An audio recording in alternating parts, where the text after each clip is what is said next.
Hello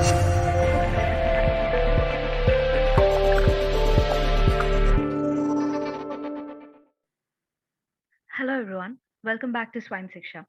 Today we're going to discuss what are the important places in the news.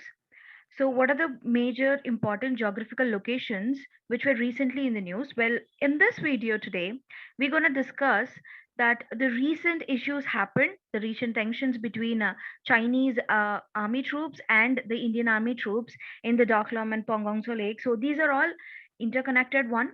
So, let's see what are the important locations. So the very first one that we're going to discuss was Pongongso Lake. Well, Pongongso itself says, the word itself talks about a conclave lake. So this was a conclave lake. So the word Pongongso means conclave lake. So this was actually formed from Tethys geocycline, and this is actually a 134-kilometer stretch of a lake which was actually present from India to the Tibetan autonomous region in China. So as you could see over here, so this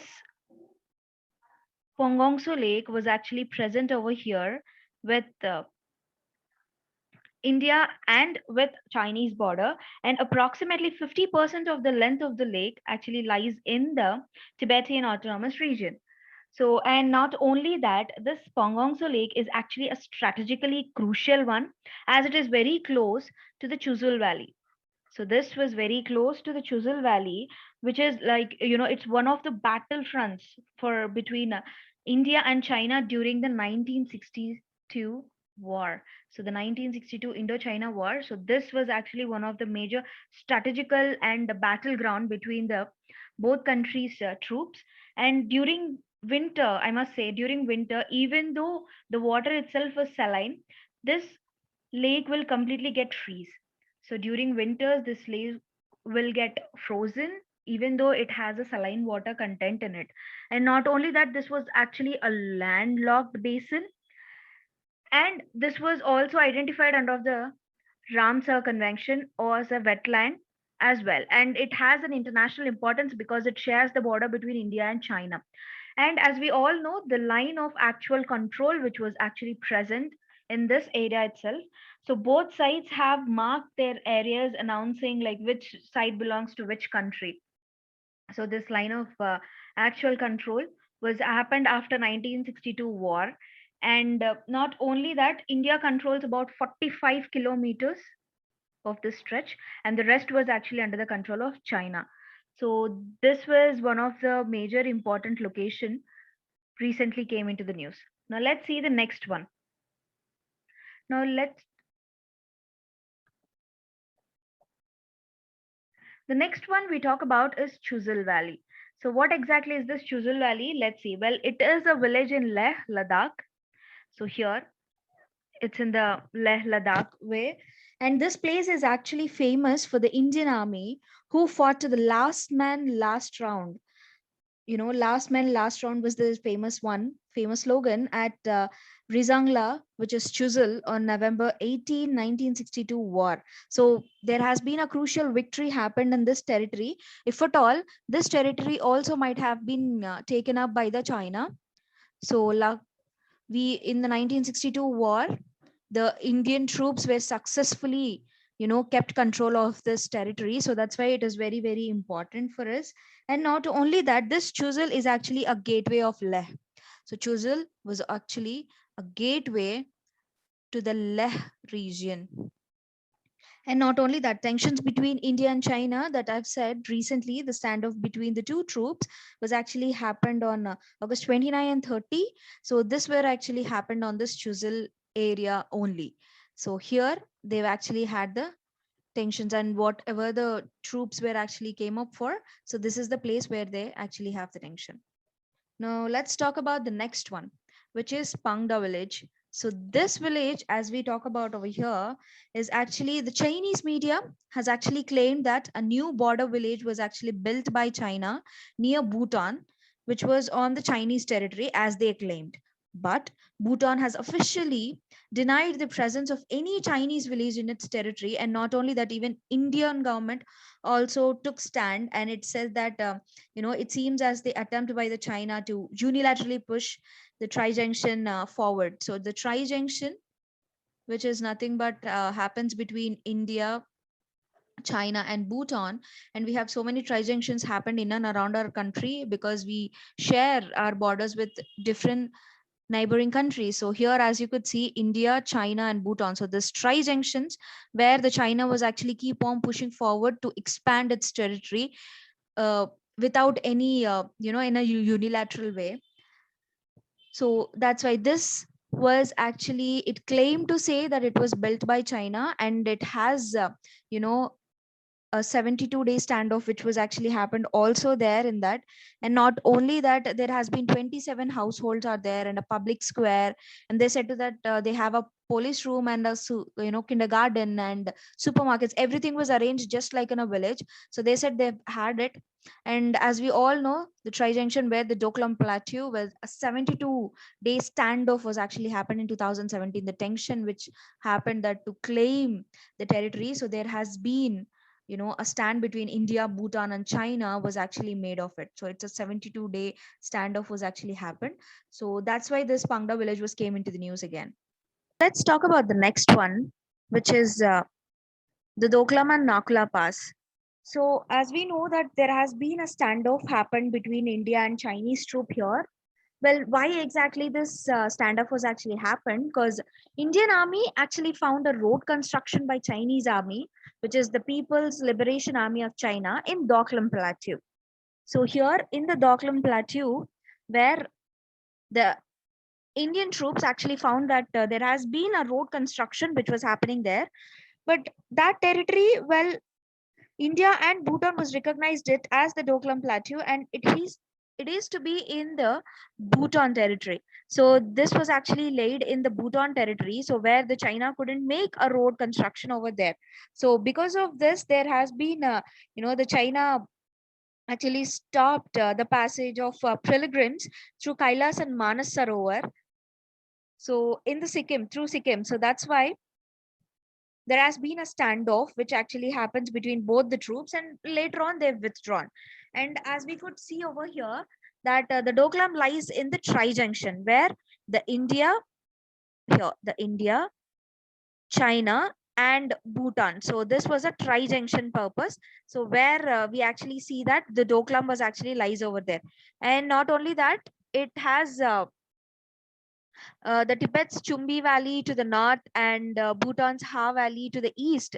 So, and the Sikkim state on the west, as we could see here in the west. So on the western side, we have Sikkim. So yes, after this, as you could see, the Nakula sector, where here, the Nakula sector, where it is also above the mean sea level. And not only that, this disputed areas is very close to India's Siliguri corridor, which is the famous, which is actually called as the Chicken Neck corridor, which actually connects the northeastern states to the Indian mainland. Okay, so that's how these two places where, as we could see the Pongongs over here and the Nakula sector over here, and the Doklam plateau consists over here, the near Bhutan and all. So this strategical area has been very much in the news because of the standoffs and all. So that's why these are very, very important. Now let's see the next one. Let's discuss about the next one, which is Kalpani. Now this region was actually, resembles a slice of a cake, if I must say, as you could see over here. So it's like a slice of a cake which wedged in between Limpiadura, Lip Lake, and Kalapani. So as you could see, the Limpiadura, Lip Lake, and Kalapani. So here, it's like a slice of a cake. So that's how it looks like. And this area is actually in the Indians' control. But recently, Nepal claims the region because of the historical and cartographic, reasons. So Nepal was started to claim that this area belongs to Nepal. But whereas the 5 states, Indian states that share a land border with Nepal are Uttarakhand, Uttar Pradesh, West Bengal, and Sikkim. So Uttarakhand, Uttar Pradesh, West Bengal, Bihar, and Sikkim. So these are the 5 states that actually share the border with this uh, Kalapani. And the Sharda River, which actually demarcates Nepal's western border with India, where that maps the Lipulek, Kalpani and Lymphadia territories under its territory. So whereas this Sharda Lake, which actually gives that effort that it says that it was in the territory, and not only that, as we could see, the Gandak River at the south. So the Gandak River at the south, and whereas the Mechi River, which was on the eastern side. So these are the 3 different directions where the border has been seized and make the border between India and Nepal. So these 3 lakes helps that to differentiate. So it's a water-based territory. So it differentiates which territory belongs to which. And not only that, this valley of Kalapani with the Lipulek Pass at the top. So here, so Lipulek Pass at the top forms the Indian route to the Kailas and Manas Sarovar region. So yes, here the Kailas and Manas Sarovar region was also happens. So which it also been a very tensed mode because of the Doklam and all, and the Kailas and Manas Sarovar regions has been on threats because of this tensions going on. So that's of Kalapani. And now let's see the last one of this video today, which is the string of pearls. So what exactly is the string of pearls? Well, the string of pearls is actually a strategy by China by building a network of commercial and military bases and ports in many countries. So as you could see, so here the Strait of Hormuz, and in Sri Lanka, Bangladesh, Myanmar, so here the China, so where it actually goes through the Strait of Malacca, so Strait of Hormuz. So the China was actually trying to build up or trying to take control of Indian Ocean from a very long time, right? So this, it actually this line goes through the Strait of Mandeb. So where exactly is the Strait of Mandeb lies is because it's between Yemen and Arabian Peninsula and Djibouti and Eritrea and the Horn of Africa. So it connects the Red Sea to the Gulf of Aden. So here it actually goes through with this. So as we all see, so here the oil shipping lanes and the string of pearls. So that is how the China was trying to capture the entire Indian Ocean region, so it could control all the countries whichever present or into the Indian Ocean region. And not only that, the Strait of Malacca, it actually trying to take control of Strait of Malacca, which is between the Malay Peninsula here, the Malay Peninsula and the Indonesian island of Sumatra. So here, as you could see, so this area. So this was actually a main shipping channel between Indian Ocean and Pacific Ocean. As you could see, this was the Pacific Ocean and here comes the Indian Ocean. So this strait over here was actually the major shipping channel. So that's why it's trying to take control over it. And not only that, Strait of Hormuz, which between the Persian Gulf and the Gulf of Oman over here, and the Lombok Strait where it connects the Java Sea to the Indian Ocean. So here it connects the Java Sea into the Indian Ocean, which is located between the islands of Bali and Lombok in Indonesia. So these are the major strategical maritime centers which was actually taken up. So what exactly happens with the string of pearls strategy? So is there any impacts for India on this purpose? Well, let's see. Yes, there has been a lot of impacts will happen on India. Well, it endangers the Indian maritime security. Of course, if, as you could see over here, it entirely covers the overall Indian borders, which were actually exposed to the Indian Ocean. So it can do anything. So the maritime security will be at high risk. And not only that, it impacts on Indian economy because, when Indian resources will be diverted towards the defense and security, if China will claim the entire region, right? So this leads to the hampering of economic growth as well. And not only that, reduction of strategical clout of India on the Indian Ocean, because India has a very good strategical clout on the Indian Ocean, because the three-fourth of its area was actually exposed to the Indian Ocean, and we actually take the maritime security. And not only that, to tackle this, India need to maintain so many security issues. And not only that, India was actually trying to introduce a lot more schemes like India's Look East policy. So the Look East policy was actually implemented. And not only that, building and accessing ports and building coastal radar networks with neighboring countries like Bangladesh, Maldives, Sri Lanka. So Mauritius, where we are trying to build up a good relationship with our neighboring countries by building and accessing ports and maintaining the India's Act East policy. So these are the things that India was trying to reduce the China's control over Indian Ocean, because it is going to be a very big issue for us if the China takes over the string of pearls, as we could see here.